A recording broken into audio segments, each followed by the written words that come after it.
We don't quite have a quorum yet, but we're going to get started, and we'll call it to order once we get a quorum. This 3685 is going to be laid over, so when I find out how much money we all get to spend here, we'll actually start trying to put a budget together if there's going to be one. So why don't I ask you to introduce yourself, although we all know you, and introduce your, I'll move your bill. I'll move House File 36. This one? Yep, 85 for possible inclusion in an omnibus bill. And if we need to call you back to move it on its own, we will. Sounds good. Good morning, Mr. Chair and members. House File 3685 is a supplemental appropriation grant for Minnesota Diversified Industries. MDI is a valued asset not only in my district but throughout Minnesota, providing integrated workforce or providing manufacturing jobs for people with disabilities. MDI, the employees of MDI operate through an integrated workforce approach, with nearly half of all employees being people with disabilities. People with and without disabilities work side by side to produce logistics containers. MDI recently opened a standard and custom packing facility in Hibbing, and they are a strong economic driver in our region. They also have plants in Minneapolis, Grand Rapids, and Cohasset. Last year, state funding for MDI was reduced from $450,000 requested in their budget proposal to only $100,000 annually. As a result of this, 4 employment support and placement positions have been eliminated. MDI has sought funding from private donations with limited success, and unfortunately, the company must still find at least another $200,000 in expenses to trim. I believe MDI's track record merits further investment from the legislature, and we should make them whole during this session. I've been a longtime fan of MDI's work to teach vital leadership skills to people with disabilities.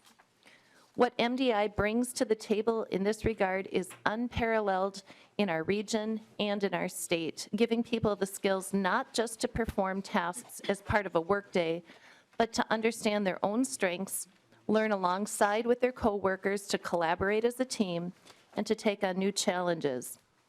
According to Wilder Research, every dollar invested in MDI produces a social return on investments of $4.87.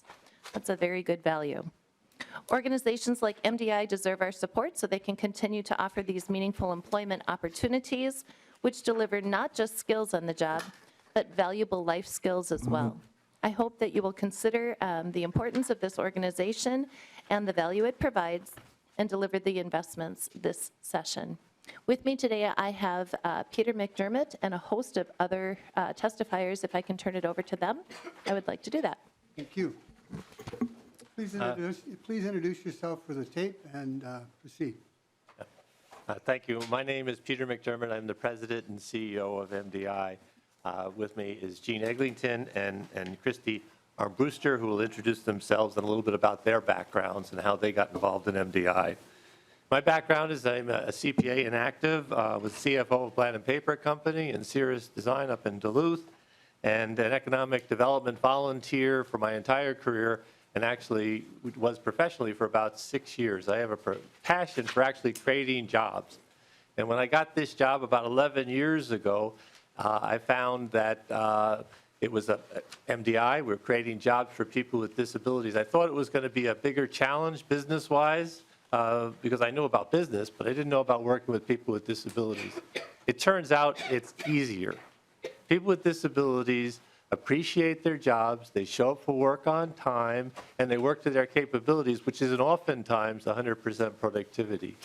What I thought I would start with is a presentation, if I can get it open here. Yep. And just a quick, it's about a 3-minute video on a story about a couple of people and what it means for them to work at MDI. My name is Dale. I've survived 2 brain injuries in my lifetime. The one rendering me disabled, the last one, where I had infection on my brain. Hi, my name is Karen. And the things that I struggle with, I have high anxiety. I still deal with a little bit of paranoia, and I'm dealing with the public. I was scared to ask for help at work because I have a disability. It's hard for me to focus at work when I have bad thoughts going through my mind, and I start to get very anxious. I start making mistakes. Sometimes I'll walk away from my work and kind of forget what I'm doing. The most difficult part of having a brain injury, the way that I took in information was different. The time that I needed to process that information changed. And upon seeing the scars on my head, people started to treat me differently when I was still the same person on the inside. I just didn't respond like I used to. MDI has helped me with the resources in the community for personal needs outside of work. I am now financially responsible and independent from government support. I can talk to any of the supervisors. They will help me to get back on track or find resources to help me with those issues. MDI support services helped me in the area of setting up transportation services. And then being in this environment, so many people helped me when I got here. It's one of the only ways I feel like I can give back to the people that helped me when I came here. And I mean, to me, that made me feel at home. Because of MDI, I moved out of a group home and I have my own apartment now. I take better care of my mental and physical health and have better self-esteem because of the emotional supports and job coaching I receive. I don't suffer from my disabilities. I am able to overcome my disabilities with the support that I receive from MDI. People have to get out of their own way sometime. You know, when you're a survivor or something, you usually have a wall that you set up for everybody else. And until you get to a place like MDI, you don't even realize these places exist or that that's even possible. Every day when I come to work, I am actually glad to come to work because I know if my day's starting off bad or if my day starts to begin to be bad here, that the line leads and the supervisors will actually help me to have a better day and do a better job. And even though we're just making certain products, together as a team, we are getting these products out the door, and I was a part of that. That's important to me. And for my kids, it says, Dad is still out here and he's still thriving, because the last thing I want them to think is that I had a brain injury and I was unable to go beyond that.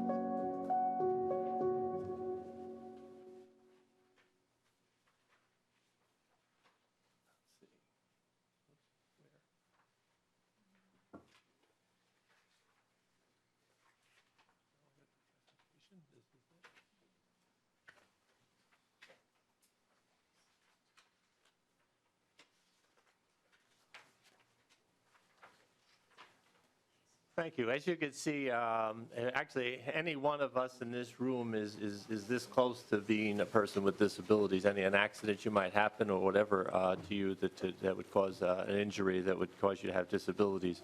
So MDI, first of all, we want to thank you for your past support. The state of Minnesota has been a support of MDI for a long time, actually. For the last 4 years, to the tune of about $450,000 up to last June. And actually, for the 6 years prior to that, we've come to the legislature to get dollars because we don't fit the model for VRS, the DEED VRS.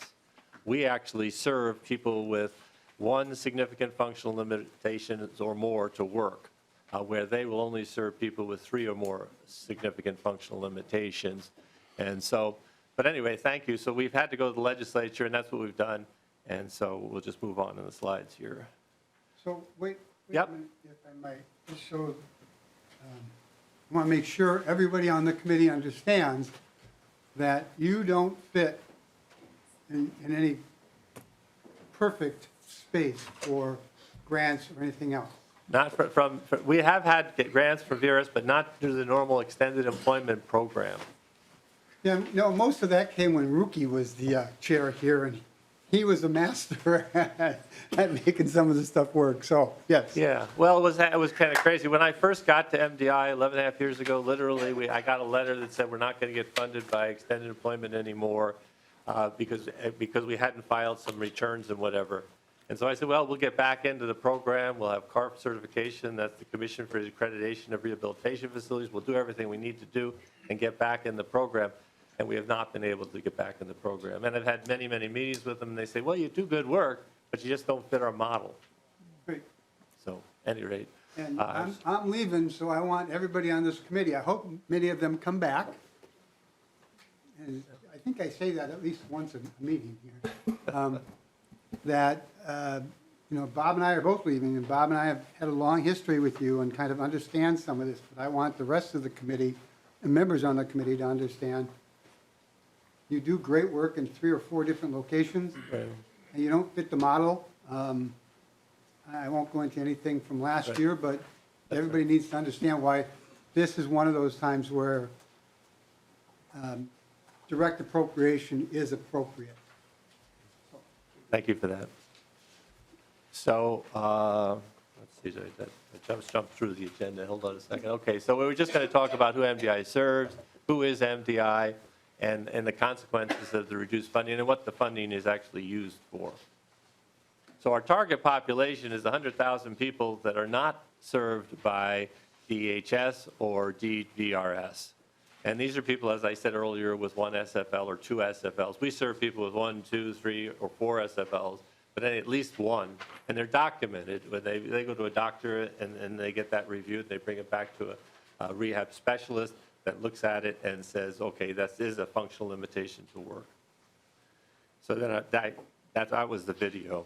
So I'm going to just turn it over to Jean Eglinton, who will introduce herself and her background, and then a few more words about MDI. Good morning. Good morning, Chair Mahoney and members. My name is Jean Eglinton. I'm the Director of Employment Services at MDI. I've spent my career working with people with disabilities in the employment settings, starting while I was in college, working at a day training and habilitation center back in the 1980s. I hate to say it was that long ago. In all my experiences of working in the field of disability, I have to say MDI's workforce development model makes sense and it works. MDI offers opportunities for people with disabilities that have not worked or been unable to maintain a job. It is an opportunity for successful employment. We are a social enterprise that is effective and cost efficient. All of our employees are paid minimum wage and offered benefits. Our mission is to serve people with disabilities by offering inclusive employment opportunities and services. As was said earlier, for the past 4 years, MDI was awarded a state appropriation of $450. But last year, at the end of the legislative session, that funding was cut by $350,000. The consequence of this cut, as Representative Sandstede said, was a reduction in 4 support positions, meaning less support for our employees with disabilities. Even with those cuts, we still have a deficit of $200,000 for employment services. The success of MDI is attributed to our culture of providing support to employees in a respectful and inclusive environment. We focus on each employee's skills and abilities and match them to the jobs that need to be completed. For every dollar invested in MDI, there's a $4.87 return on investment, meaning our employees become self-sufficient, limiting or no longer receiving government benefits. Support for MDI employees with disabilities truly is given by each and every MDI employee, but our employment services team has that primary responsibility to support our employees with disabilities. Supports range from job coaching when someone starts to minimal job coaching as they become more familiar with their responsibilities. It also becomes apparent in different types of accommodations, such as modified work schedules. Maybe someone needs to take a little bit longer break because of, as Karen said, sometimes things get in her head and she just needs time to be off the work floor for a little bit. Also accommodating longer learning curves and providing training and development opportunities to all of our employees. On behalf of all of our employees with and without disabilities in Minneapolis and our northern operations, thank you for your support in funding MDI. I would like to introduce Christy, a long-term employee of MDI who receives support from the Employment Services team, but more importantly is a valued member of our workforce. Good morning, welcome to committee. Please identify yourself for the tape and proceed. Good morning. My name is Christy Armbruster. Thank you for supporting and funding to MDI in the past. I started working at MDI in 1988 when I was 21 years old. My work means a lot to me. I stay at MDI because I feel comfortable working here. When I was in my younger years, I was picked on because I wear glasses, stutter, and I have a learning disability. I have very low self-esteem. Working in MDI, I get the support I need to help me feel better, and I am respected, and I have friends. Over the years, I've gotten to learn many new jobs. On November 7th of 2018, I was promoted as Office Service Specialist. Some of my job responsibilities are answering phones, taking care of customers, timekeeping, distributing mail, and posting and emailing invoices to customers. I like my job because it allows me to advance my skill set, take on new challenges, and grow as an employee and a person. The funding from the state is important. I may not have gotten the support I needed to try new jobs and be successful without it. Thank you. I'm glad you found a place where you can feel respected and valued. Do you have anything else? No, I think that's it. I think we have 4 locations. We're in Minneapolis, Grand Rapids, Cohasset, and Hibbing, and we're employing 372 people right now, 168 with disabilities. And this is down from last year. We had about 208 people with disabilities last year, but now we have about 168. I'm going to open it up for questions, but I'm going to start with one question. In the Labor Committee, they heard a bill that had about how people are paid, and I don't think this is a sheltered workshop, but it's a different kind of employment possibility. What are your pay rates? Our pay, we pay everybody at least minimum wage, and our employees get paid benefits. And it varies anywhere from the minimum wage up to, for a production worker, up to about $14 an hour. Okay, thank you. Representative Haley? Thank you, Mr. Chair. And this might be a question for you. To your point about trying to understand what we've done in the past, do you know how much money we've put into the DEED program, the DVRS, and how many people that serves? I'm just looking for a kind of a comparison of. We'd have to go to staff for that one. Well, I've seen I haven't seen one recently, but a couple of years ago, the year-end report, it was about $20,000 a job for supporting someone through VRS to get a job, someone with disabilities. And we're doing it for somewhere between $2,500 and $3,000 a year. So it's much more efficient way to do it. But there is a year-end report from VRS that you can access. There is, I just don't have it with me. Okay, Mr. Chair, thank you. I'll follow up. Yes. Representative Sandstede, thanks for bringing this forward. And I was just doing the math when you made that comment before. So you said for $450,000 a year, which is what you've requested before, and you serve 372 That's the people. total employment is 168 of which right now are people with documented disability. So it's people with and without disability, which is an important part of the model. It's an inclusive environment. In fact, I don't know what people's disabilities are unless somebody like Christy comes forward or Adele, and Karen, because that's not important. They're employees, and that's kind of a nuance. We don't call them clients or consumer. We call them employees because everybody's employee. I'm an employee. They're employees, and we treat them with the same respect that everybody should get. Thank you very much. Representative Baker. Mr. Chair, thank you, and Representative Sandstede, thanks for bringing this bill forward. I sit on the board of directors for West Central Industries, which is a kind of a sister company like yours, I think, help a lot of folks. We do in community and also in shop type work for folks with disabilities. My question is, I do support this and what your work is doing. And what our committee has been trying to work on is to make sure that these industries, and I've been more intimate with our executive director when it comes to her issues with some of the wage theft bill that has come out recently. Have you experienced some issues that we need to work on to make again, I hear at least everybody's making minimum, but you've got some folks up to 14 and probably different jobs pay differently for different functions. And so do we need to work on some things to make it a little bit more streamlined for your operation? Because I also know the paperwork in your world is enormous. And that's something I think that our whole team here wants to make sure we hear from you. We're coming up with that later this week, but I just asked the question because I know it's an issue for West Central. I'm asking it to see if you're seeing that in your world as well. Are you talking about the compliance issues that we have? Yes. Well, yeah, they are. It's amazing. Actually, I think the 1 year, I think it was the year that Jean started, she had about 9 different compliance activities. Audits. She had audits that people were coming in and checking all the documentation and whatever. And it's highly regulated, actually, because we're dealing with vulnerable adults, so I have to take mandated reporting training every year, and so does our board of directors and senior management people. I mean, there's a lot of things that go along with it. And so when I said, and I think we made the comment, we're about 95% self-sufficient. We sell products and services. We sell the Postal Service box. That box that we've delivered about $97 million to the Postal Service over the last 25 years.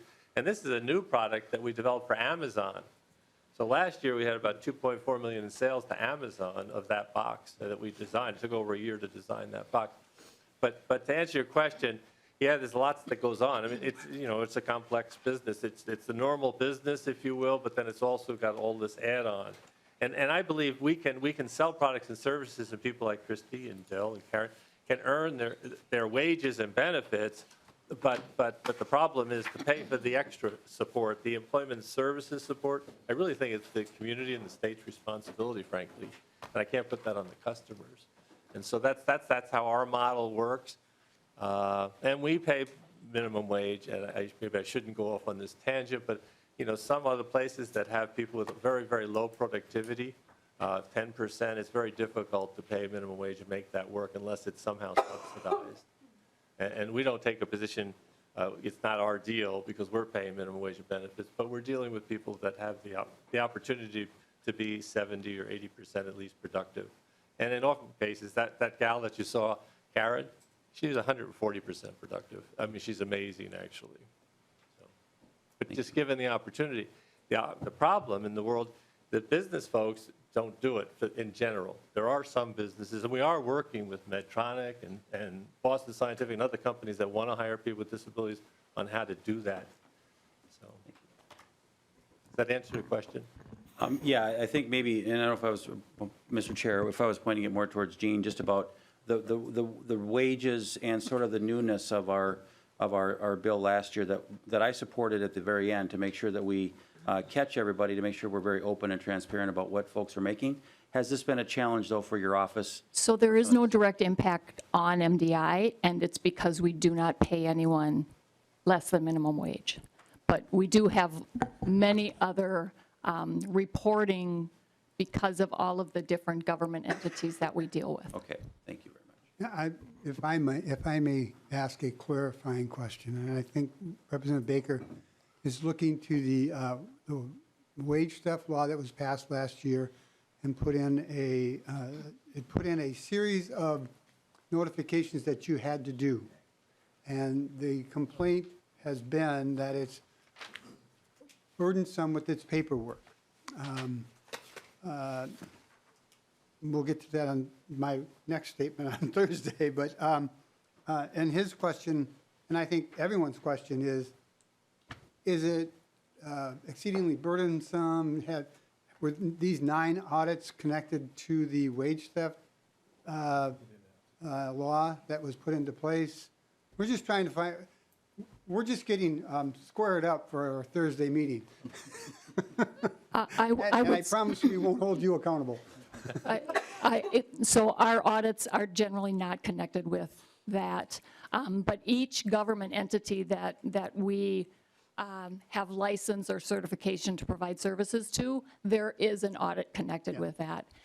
And I think what other providers are challenged with is that they not only have to do the additional paperwork for the wage theft, they also have many other things that have to be done for reporting of the waivered services that people get, and then changing from day and full day billing to 15-minute units. I do some of that, and it is very tedious and cumbersome. Mr. Gunn. Thank you, Mr. Chairman. Sounds like a great program. We have shelter workshops down where I live that are subject to the Olmstead Act, which is a federal judge out in Washington that decided that as many people that could be put from MRCI into the private workforce. How do you get around that? We're right in between. We're a nonprofit social enterprise, so we operate very much like a business. And we have, right now, we're about 46% people with disabilities.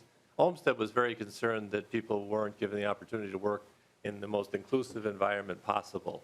And so I think in our case we are, because the folks that work at MDI have problems getting jobs in the community.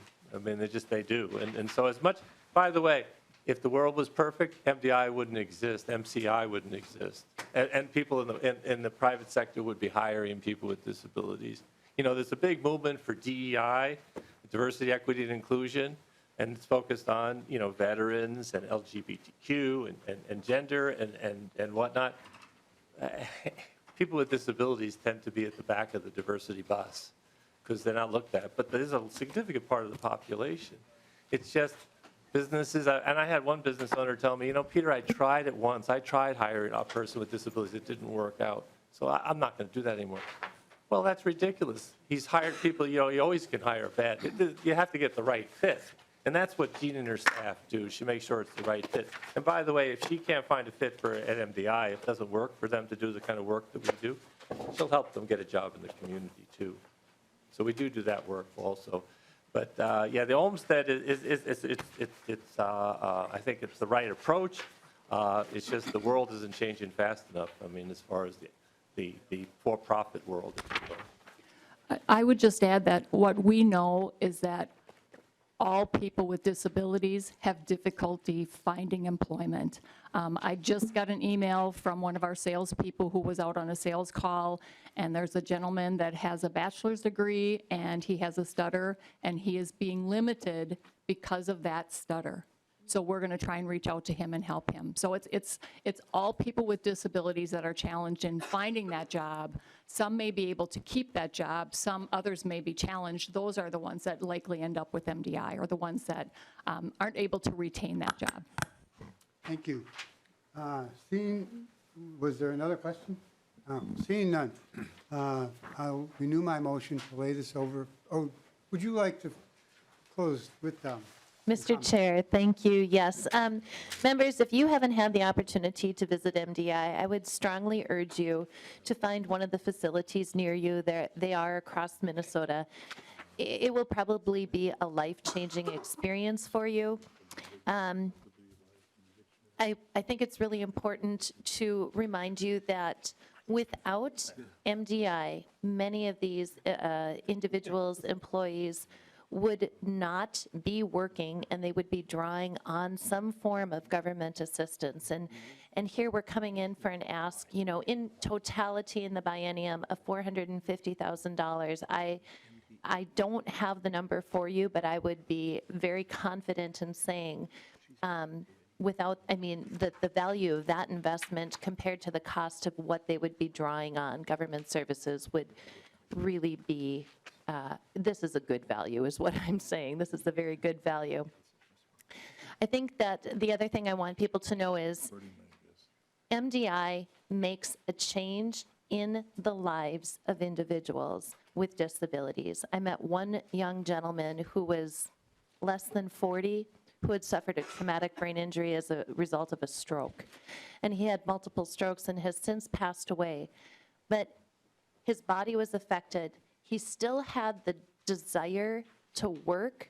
He had a wife, he had small children, and MDI gave him a place to belong and a purpose in a time when his life was changed permanently, and yet he continued to contribute. And that was really remarkable. Again, this is a company that is like no other. So funding sources, revenue streams are really limited. So I'm asking humbly that you strongly consider supporting this. I really think it's a win-win for everyone. And I thank you for listening. Thank you. We will be laying this over for possible inclusion. We don't need to vote on it. So thank you very much. Thank you. Thank you. We have the minutes here. Representative Gunther, I'm sure you've read the minutes in its entirety, and would you care to move them? I would certainly be glad to move. We have the minutes in front of us. Are there any additions or corrections or deletions? Seeing none, all those in favor of the minutes as presented signify by saying aye. Aye. Opposed, same sign. Thank you. Next on the agenda is House File 3413. Representative Hassan, Economic Development Department, Housekeeping.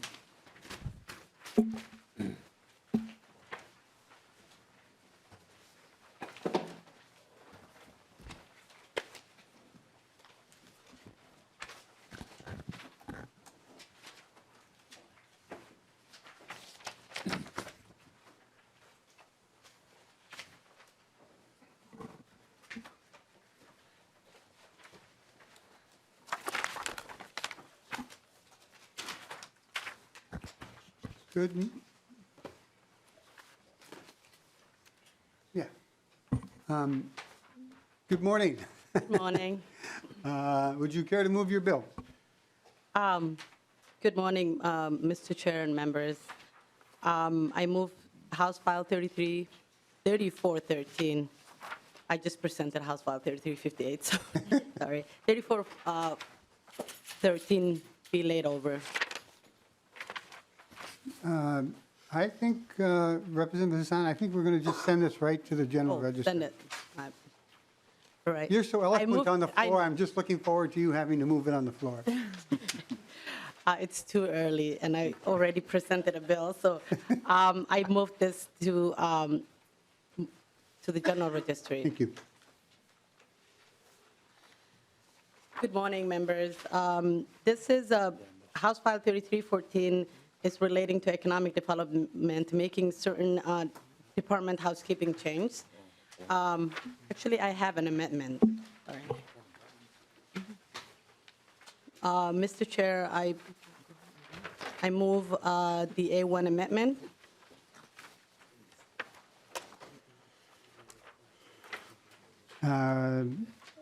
Actually, that's fine, but it's unfair to ask you to explain it, seeing how it was an amendment that I wrote up. I'm not even going to And try. it's early morning, so I'll explain it this way. Yeah. This amendment, when you asked to put this in April, the purpose for some of this stuff and these kind of bills is to give us more information to make decisions on. And we're typically in April, we're pretty deep into trying to figure out the final bills and some of the conference committee stuff. And if we don't really get that information until April, it's very hard to include that in what we're trying to understand as programs that work and some that don't work.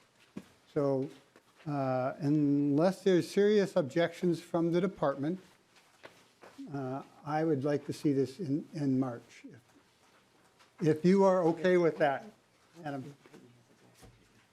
We're fine. We accept the amendment. Thank you. All in favor, are there any questions on the A1 amendment?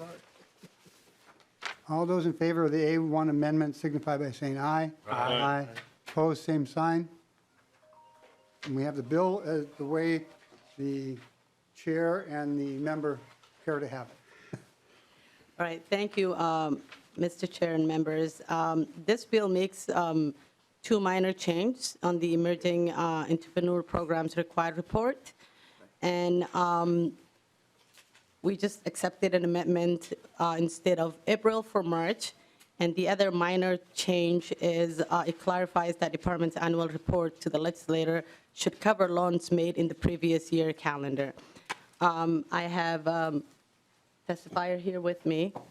Kevin, good to see you. Good morning. Please identify yourself for the tape. Good morning, Mr. Chair, members. Kevin McKinnon, I'm the Deputy Commissioner for Economic Development at DEED. Yes, this housekeeping change reflects the reporting requirements that we place on the nonprofits who are lenders in this program.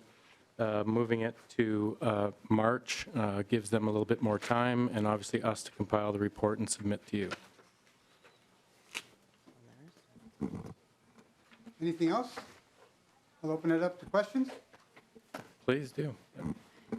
Any questions? Any questions? Nope. Oh, no.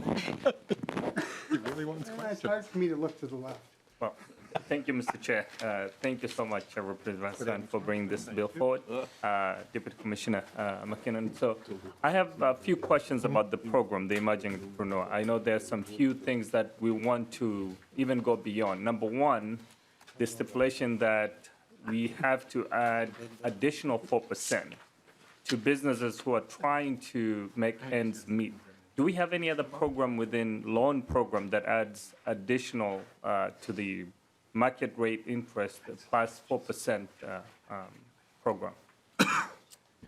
Mr. Chair, Representative Noor, we do not have other programs that add those requirements on. However, again, the nonprofit lenders who are doing this work use those funds as administrative funds for them to monitor the loans, do the servicing, those types of things. So they do all the due diligence. The department just approves the loans. And so that's a source of income for them. Representative North. Mr. Chair, Deputy Commissioner, the other question that I have is, we've spent the metro resources in this program, I'm assuming, and we're still left with outstate, which is more than 50% of the allocation that we made last year. Is that true, or how are we giving that resources to the emerging entrepreneurs? Mr. Chair, Representative Noor, actually, it's the opposite.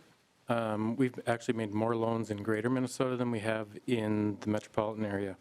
The history of the program, over the last 3 years, we've done 83 loans in greater Minnesota, totaling $2.3 million. In the metro, we've done 74 loans, totaling $2.1. The issue that you're bringing up is that we have to have a geographic balance every year, so 50-50 split between greater Minnesota and the metro, up until March 31st. After March 31st, then the loans can go anywhere in the state. So oftentimes, we're waiting for one location to catch up before we can continue to do more loans in one of the geographies. Representative North. Mr. Chair, I'm looking forward to having greater discussion about how we actually tweak this whole program, because it's not working for many entrepreneurs that I've met because of the burdensome of some of the process of the 50% requirement matching, the additional, when you look at it, it's almost 7%. So someone would rather go to the bank and get the resources that they need than come to DEED or the nonprofit organization. We also don't provide any technical assistance to the nonprofit entities who are serving this startups or continuing businesses. So I think we need to look into this program and provide enough resources, at the same time look into how we can provide more help. Because if you look at the report, only 1% of the Native Americans received, from the last report that I looked into, 3% Hispanic, and also 32% of African American. The 50% went to women-owned businesses, as I recall from the last report. So I'm more interested in, taking a deep dive and ensuring that we're providing resources to startup businesses and businesses who need help, so that they can provide, employment and continue to thrive. So looking forward to that conversation. Thank you so much, Mr. Chair. So Representative Nord, would you be, at this point, asking for a meeting in your office with the deed personnel to explain this a little deeper, and then we can bring it back here? Absolutely. I think that will be the appropriate way. If we're going to be making that minor amendment, I think we should go for the amendment that is necessary to make this program functional and help those businesses that need help. I do have a bill, Mr. Chair, which I'm asking to add $25 million without changing some of the other process. But this is to help, the businesses that need really help to continue providing services in this field. Okay, that's perfectly fine. I do want to make sure that you understand that I've been doing this for 20 years, you've been doing it for about 24. Has Greater Minnesota ever gotten less than 65 or 66% of the funds coming out of this committee? I think Greater Minnesota's done fairly well, and there's a host of reasons for that. And you can meet in my office and we'll discuss that. And he'll get you a hot dog or something. All right. If you're going to try and do that this year,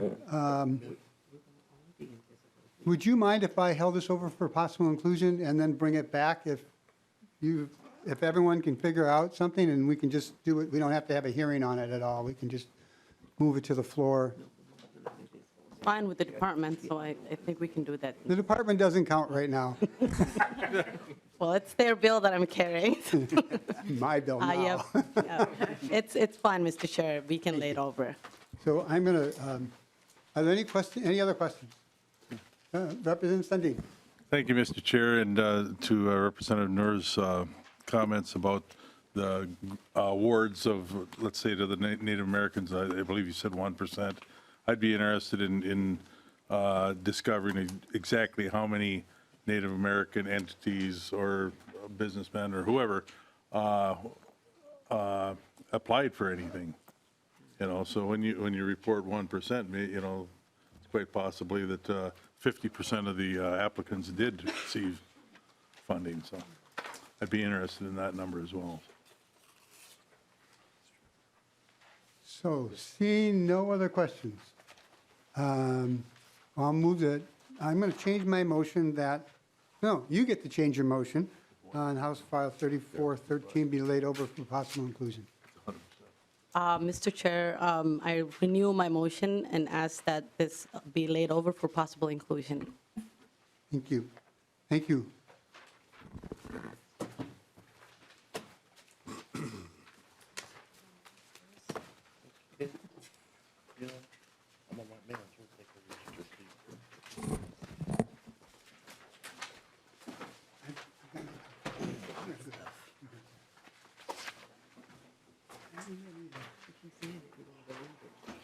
You start seeing yourself.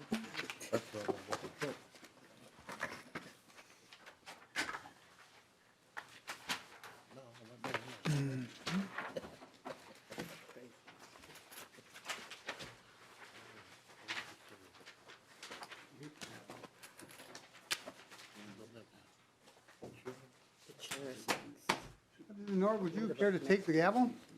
You can just take it from there. I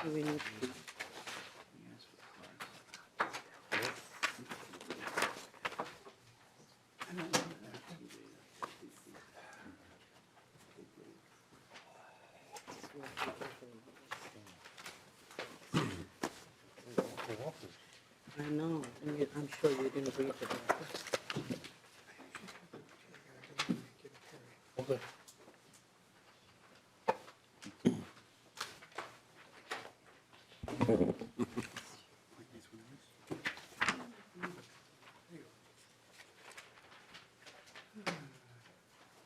Good morning, Mr. Chair. Good morning, Mr. You Chair. have House File 3611. Will you please move that House file? Thank you, Mr. Chair. I'd like to move House File 3611.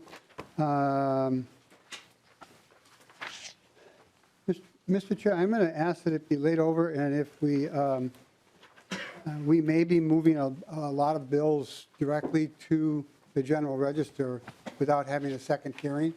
They're still trying to figure out how they want the bills to come to the House floor in a omnibus bill and/or individual bills coming forward. So what House File 3611 does is adds a couple things to the uniform outcome report.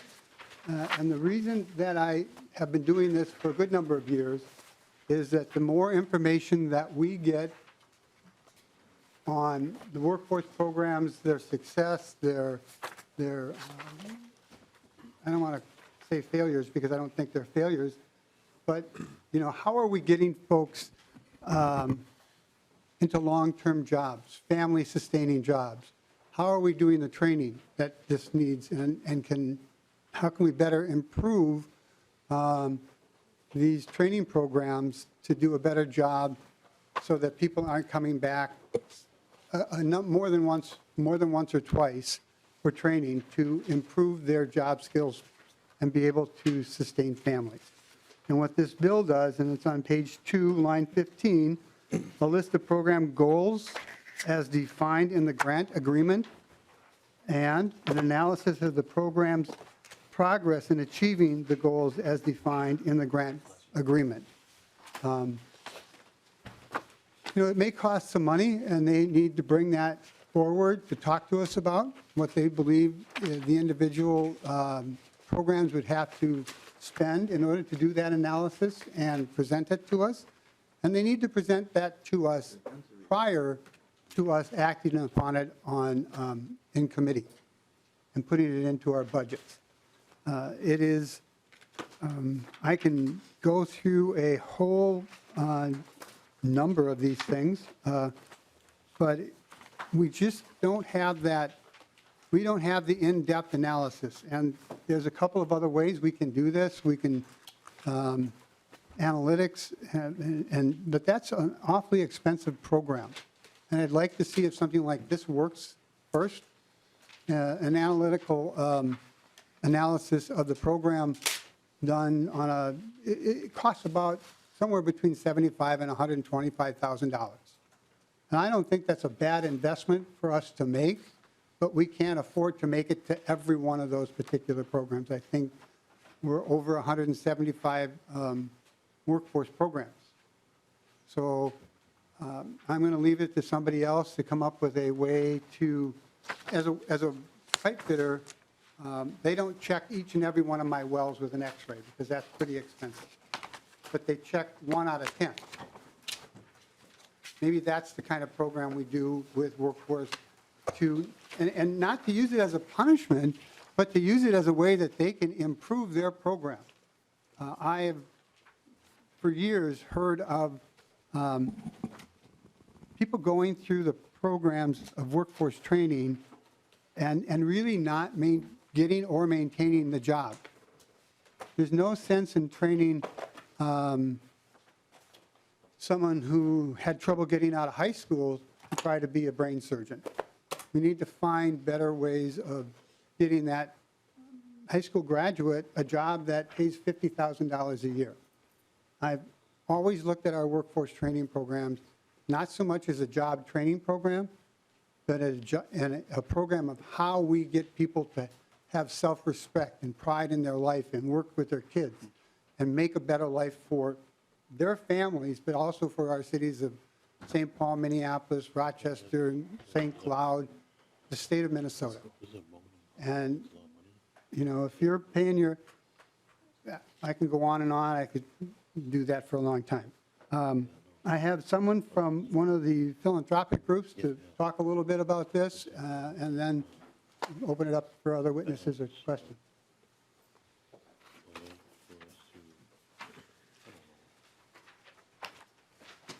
Thank you, Representative Mahoney. Good morning. Welcome. Please state your name. Good morning. My name's Eric Mushler. I'm a program officer with the McKnight Foundation.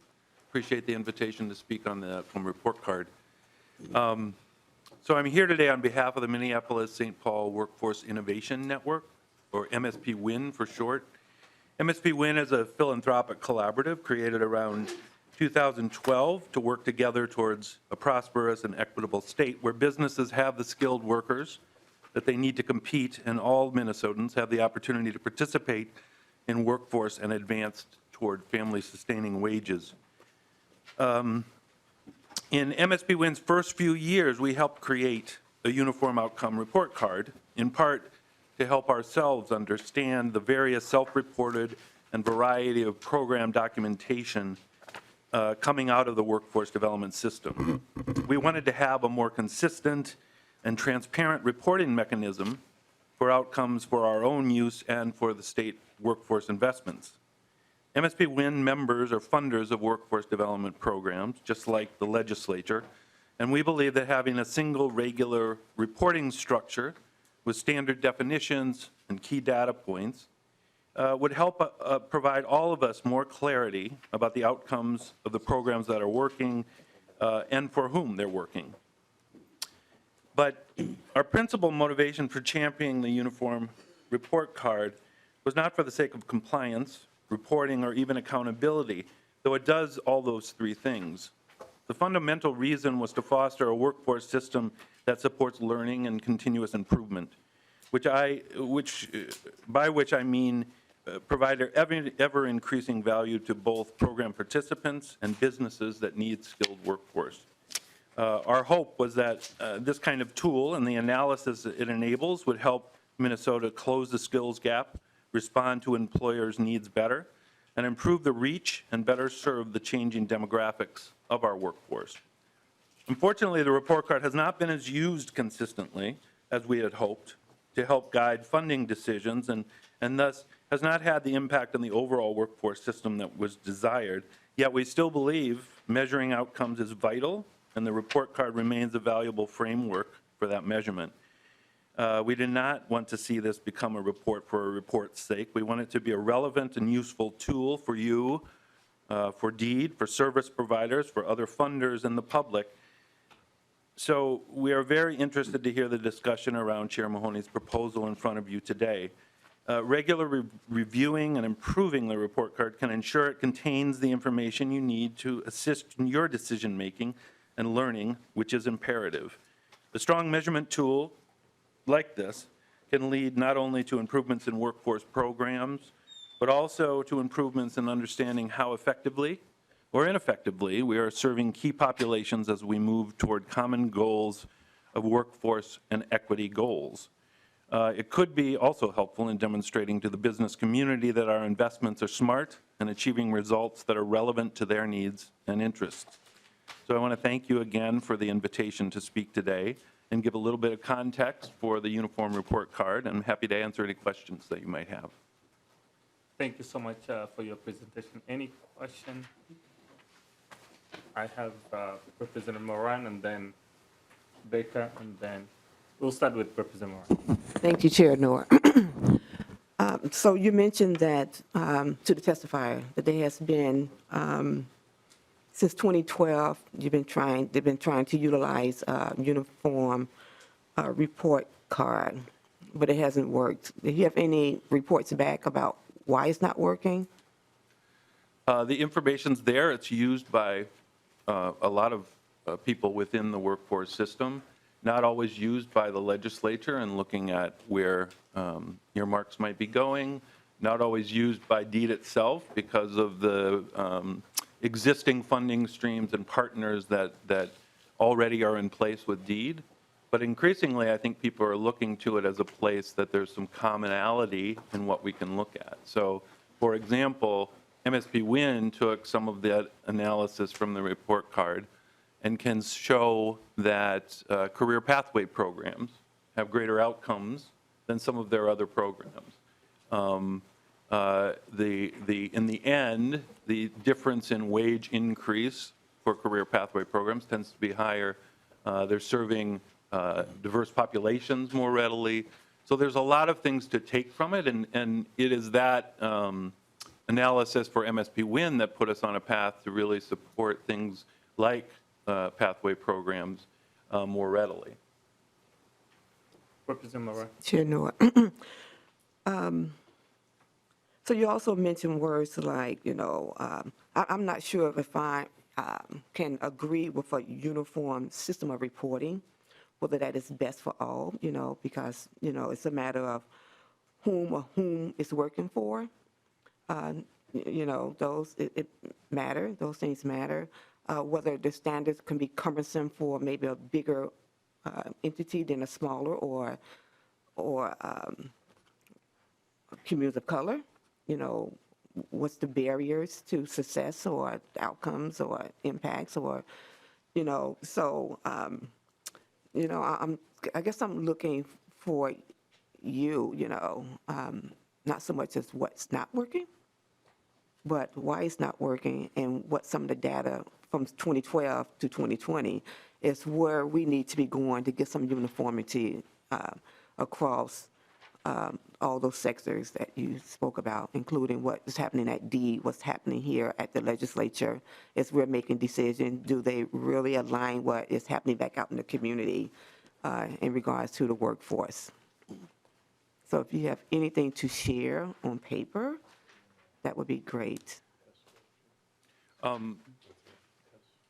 So I think part of the context of any analysis is really critical to understanding and use the uniform report card.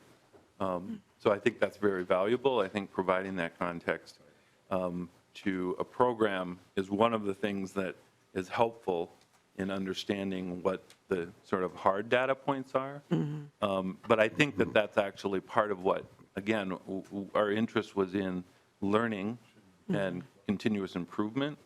And I do think that such a report card can provide sort of that feedback loop, if you will, and make improvements to particular programs, who they serve, how they're served.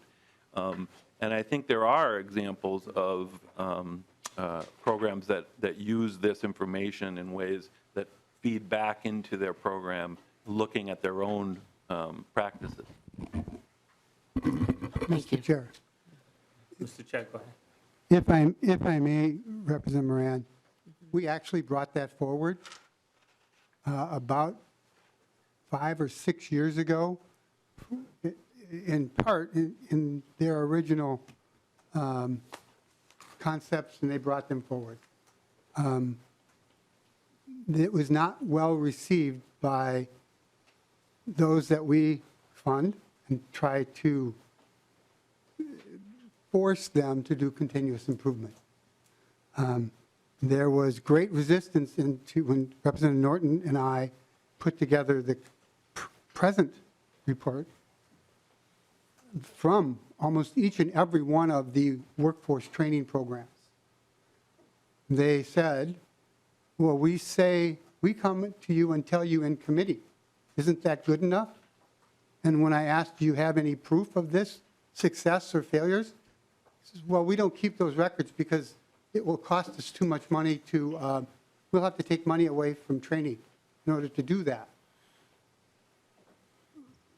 You have to, we wouldn't send money, we don't send money out if we can help it without having proof. Data that tells us that they're doing a good job or a bad job. So I wouldn't put it on to MSP Win. They got screamed at. And that's from people that they fund. So it was pretty brazen, in my opinion, to say, oh, by the way, we want $500,000, but blah, blah, blah, blah, blah, blah, blah, blah. I don't get it. And I think it has to be brought forward by legislative and legal proceedings. Yes. So, Chair Mahoney, I believe in accountability. I think we all have to be accountable to something or someone. I do believe in that. But what I also heard you say, which is probably true, is that the little smaller money that they're getting, or what they're getting in the training process, does not support the staff they need to do the work that we're asking them to do. So I think sometimes, maybe we can respond to that question. Maybe a bigger organization can handle that, but for a smaller business, it can be burdensome and it takes away from the work that they're trying to do. And so I think when we hear feedback, some of the things that we could maybe consider It's like, what would it take for them to hire someone or have some entity to do that work? Because it comes at a cost. It's not free, you know. So, and that's my part about the uniformity, that we think that a bigger organization can operate as like a small business, and they can't. And so what is our part to play if we want to report back, to hear that and then respond in a way so that we can get what we want? All right, we have Representative Nick. Thank you, Mr. Chair. And two quick questions. But by the way, number one, I think what our Chair Mahoney is adding into the bill is really a good thing. I think as you kind of leave this in other hands now, this is sort of your last rodeo here, as you've mentioned before, it's good that we kind of take a little deeper dive. I think a lot of reports that we see, and I've never been a chair before, but you get reports like this. I hope that a lot of folks don't just kind of glaze over some of these without really kind of know the depth of these programs. You're asking some good questions and some good additions. To the testifier, I need to ask the question, as you track these folks after 3 consecutive quarters or 8 consecutive quarters, to the gentleman from McKnight, are you having a hard time tracking them after 8 consecutive quarters? And also the second question is, can people go through the program more than once? Mr. Moshma. So the data that comes to the Uniform Report Card cuts across a couple of different departments. I don't know the extent to which or the length of time to which they track. I'm not sure how long that's possible. I believe that it's possible and can be defined as a longer term. So the report card does provide the best long-term outcome for wages and understanding of where someone starts to where someone is, quite a few quarters out, which is the durability of a report card like this, is to provide that level. And it's not as difficult as asking a program itself to try to track individuals through that time period. That's what's really costly. But through data, we're able to sort of pull those together effectively and efficiently and see what those outcomes look like over time. And my second question to the testifier, do participants, are they allowed to participate if it's been more than a couple years back in the program? Mr. Moshma. I don't know the rules of the different programs. I think one of the things that we understand as funders within the system, that there is churn that happens within a system like this. In part, it's because the first job might be a part-time job. They're working 2 part-time jobs. They lose a job because of an illness. So there's a churn. And part of what I think philanthropy has been trying to think about is, what are the programs that lead toward career pathways and more sustainable careers versus jobs that are filling a time period but not sufficient to create that sort of livable wage and pathway toward a healthy career ladders within particular industries. Representative Robbins. Thank you, Mr. Chair. Thank you for bringing this bill. As you know, Chair Mahoney, I care deeply about the accountability in all of these programs, something we've had many discussions about. And with all respect to Chair Moran's point, I do think that this sort of baseline common reporting is essential for us to be able to do our jobs. And my understanding, honestly, I'm new. I didn't know this was even a tool we had. And it appears that the last report came out in December of 2018. So was this part of the discussion of programs we funded? Did we use this tool? I don't recall seeing this in committee. I don't recall receiving it. Like, how do we as members who have to exercise oversight gain access to this when, I guess now I know about it, I'll look for it next year when it comes out in December 2020. But like, if this is out there, was this part of our discussion as a committee last year on what received funding, and how do we as a body incorporate this into our deliberations? Thank you. Mr. Chair. Yes, I mean, I think I know I mentioned it more than once in committee for a variety of, so I'm not too worried about that. And I certainly used it when I was going through the bill, what was a yes or a no, and of course, that all went out the window and when we got to conference committee, but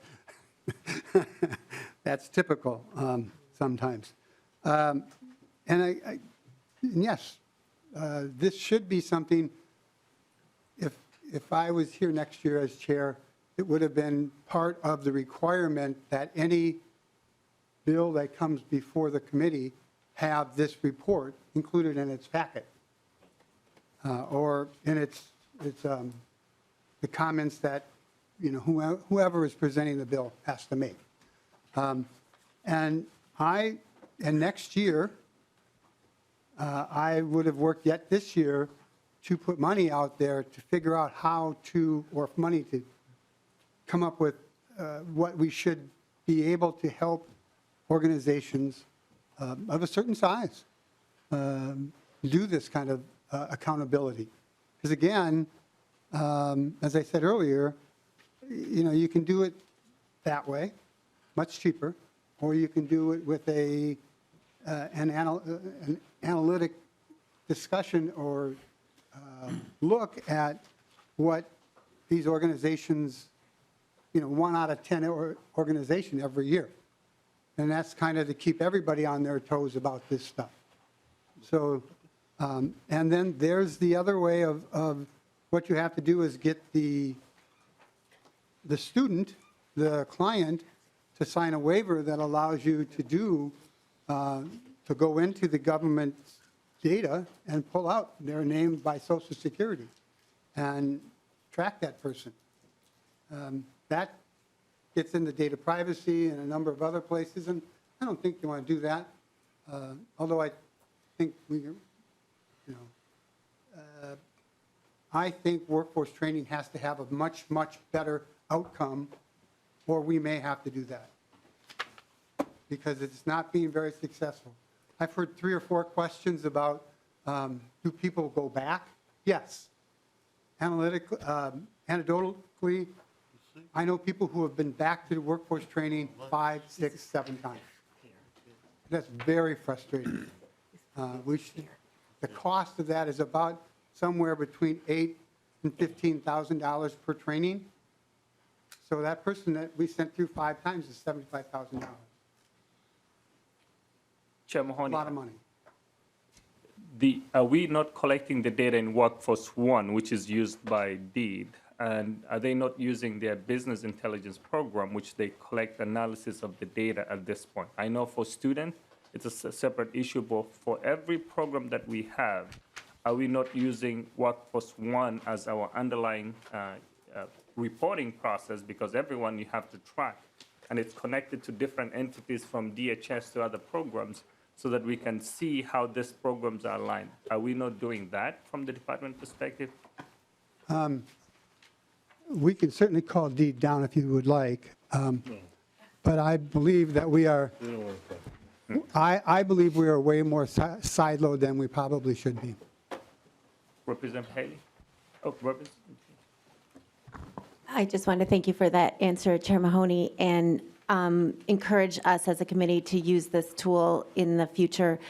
And if there are other tools out there like that, I think it might be helpful for who's ever on the committee next time to, when the report card comes out, have a hearing on it so that we're all looking at it and seeing the results and thinking through together what's effective and what's not. Thank you. Representative Haley. Thank you, Mr. Chair, and thank you, Chair Mahoney. I can appreciate the long process that you've had in trying to get accountability and reporting, so thank you for that effort. And to the testifier, can you repeat your name, because I'm sorry, I didn't catch it. Eric Mushler. Mr. Mushler, thank you so much. I'm curious if there's a methodology that MSP Wins or the McKnight Foundation uses. I'm familiar with one called results-based accountability. And we can have a spreadsheet as such and a report card that tells us number of participants and who came in and who came out and what their wages were, et cetera. but a different methodology that really says, what difference did it make? What difference did it make? And whose life is better because of X, Y, Z? That's what Chair Mahoney talks often about. That's what we're here for. That's what we're trying to do. So I'd like you to talk about that a little bit, if there's a methodology you've used in the past or recommended that would be different than a spreadsheet report card. So, Mr. Marshall. From MSP Win's perspective, results-based accountability is a model that we've considered from the beginning, trying to sort of get at understanding it's a very complex system, and so the clarity that the outcome tool here has is a form of results-based accountability. I think it's careful to have one report that can tell a whole story, not often true, right? So the context of any program is critically important. But the attitude that we have is that continuous improvement is something that needs to be built in to any system. And that in particular, I think, in Deed's case, is something that I start to hear a real desire to have that sort of feedback loop program improvement over time. We actually had an effort based at the University of Minnesota that MSP Win funded that was working directly with programs using some of this data and other tools that were doing exactly what we hoped would happen, which was continuous learning and continuous improvement in program. Because there are real differences in the population being served, where they enter a program, what program the funding comes from, are some of the limiting factors at times in providing sort of the best support you can provide for each individual family. And so weaving the programs together and resources together to provide and have success is really critically important. So that's some of what I think MSP Win has been, as we came together as a learning collaborative, have moved forward on different approaches that allow us to sort of have that results-based accountability in our head all the time, and look to program improvement over time. Thank you, Mr. Marshall. Thank you, Mr. Chair. A much longer discussion can be had than what we have time for today, but I guess just want to call that out, that there are methodologies like results-based accountability that I think any organization, regardless of size, can do. It becomes part of their culture and their process to focus on, again, are we moving the needle? We've implemented that in my community for every organization that the United Way funds, as an example. So it's not, it doesn't necessarily cost people more money to do it. It costs obviously in training and takes some time to adopt, but I've seen it work very well. So thank you for your comments. Representative Hassan. Thank you, Mr. Chair, and thank you, Chair Mahoney, for bringing this bill up. I do believe in accountability, and I think that everything that we fund, we should see results. The only problem and the concern that I have, and this is what I heard from community organizations, is that Deed doesn't have tools for reporting. And if there is a tool, it's not effective. So I don't want us to burden community organizations that have limited resources to something that they won't be able to measure up to. So are we creating resources for this report? Would Deed do trainings to community organizations? Would there be, my only concern is that when we say uniform report card, that's one size fits all. And then the only organizations that will amount up to this and will be able to come up with something are organizations that are large, that has the funding to do that, whereas small organizations that are predominantly like communities of color wouldn't be able to, either have the funding to do this. 2 weeks ago, I think Representative Noor and I attended a graduation for 30 plus students that graduated from CNA program. and Senator Hayden was there as well. It was collaboration between DEED and a small community organization. I'm sure that small community organization reported to DEED that, okay, here is the, what we did with the dollars that you gave us. But where that report goes, I don't know. So my only concern is that, yes, we want accountability, but how do we make sure that we are not burdening those community organizations that are doing the work, that are at the front line of this issue? And how do you make sure if we are putting out there some sort of measurement tool that we're also providing the resources to go with it? Thank you. Chair Mahoney. Mr. Chair.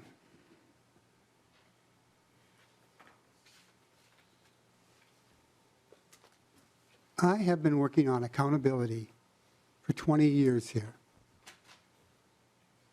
And every time I bring a proposal forward, there are multiple organizations that scream, we can't do it, we can't do it, we don't have resources, you don't give us enough money, you don't do this, you don't do that.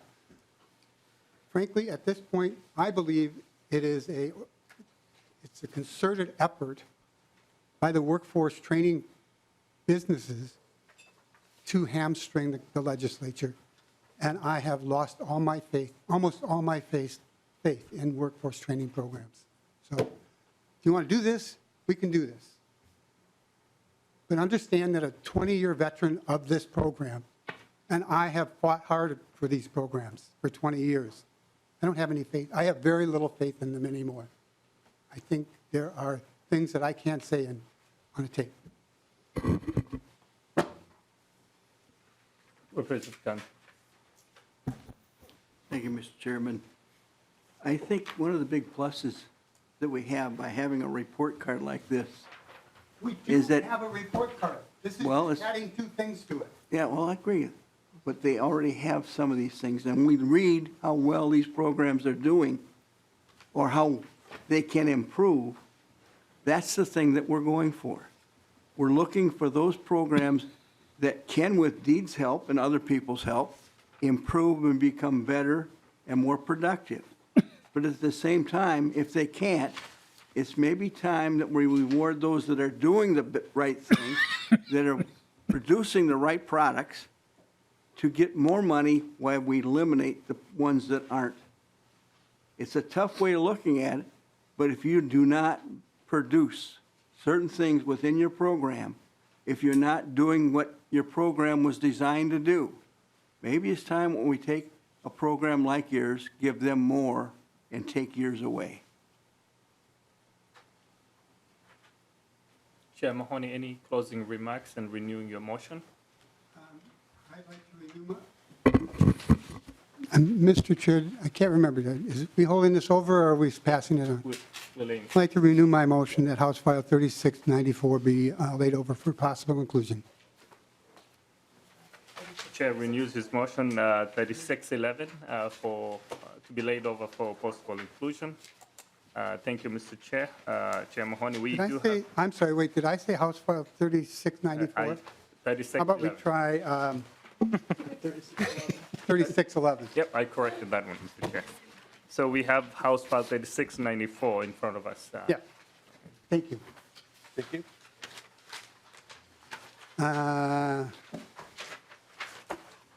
This, Mr. Chair, I'd like to move House File 3694. Is it going to the floor or to the floor?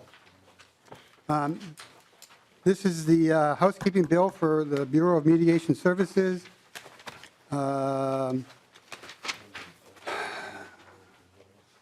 Section 1.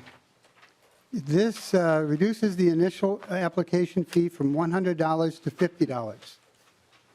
I'm sorry, that's the second piece. The first piece is it changes the words papers to documents for filing purposes. This allows electronic filing.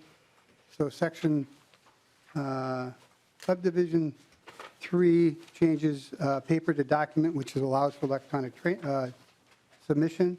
The second part of the second paragraph is reduces the fees from $100 to $50. And then it repeals, in Section 2, it repeals some outdated statutes that are just not needed any longer. Thank you, Mr. Chair. Chair Mahoney moves House File 3694 to be placed in the General Register. Any discussions about the technical amendments? Seeing none, Mr. Chair, will you please renew a motion for House File 3694? Mr. Chair, I'd like House File 3694 to be passed to the House floor, General Register. All those in favor, please say aye. Aye. Opposed? See none, motion passes. See no any other further business in front of us, we are adjourned.